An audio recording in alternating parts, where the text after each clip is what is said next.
Frequency polygon. To represent classified or grouped data, we use frequency polygons. This is a polygon where we join the midpoints of the upper sides of the adjacent rectangles to form the histogram of a frequency distribution. Let us try to understand it with the help of an example. Example: construct a frequency polygon for the data given below. Solution: as shown here, firstly, we will choose class marks for corresponding frequencies.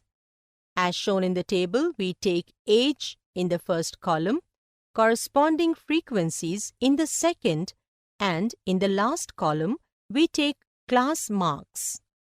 To obtain class marks, we use this formula.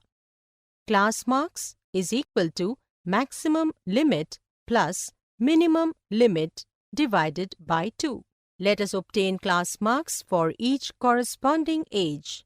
For class interval 0 to 4, the class mark is 2. For class interval 4 to 8, the class mark is 6. For class interval 8 to 12, the class mark is 10, and so on.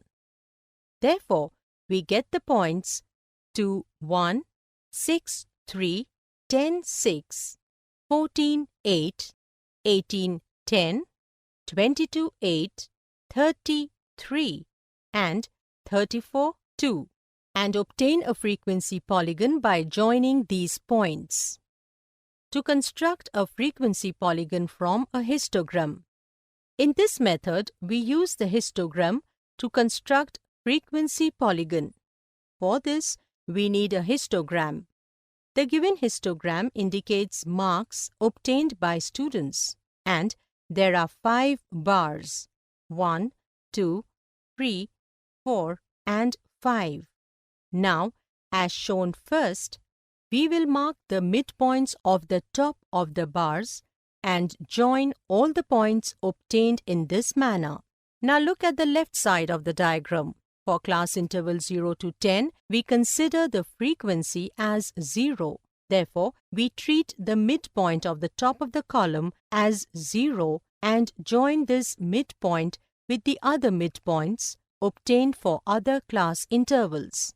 Now, look at the right side. For class interval 60 to 70, we consider the frequency as 0. Therefore, we treat the midpoint of the top of this column as 0 and join this midpoint with the other midpoints obtained for other class intervals. Now, what do we have? A polygon, and we call it a frequency polygon.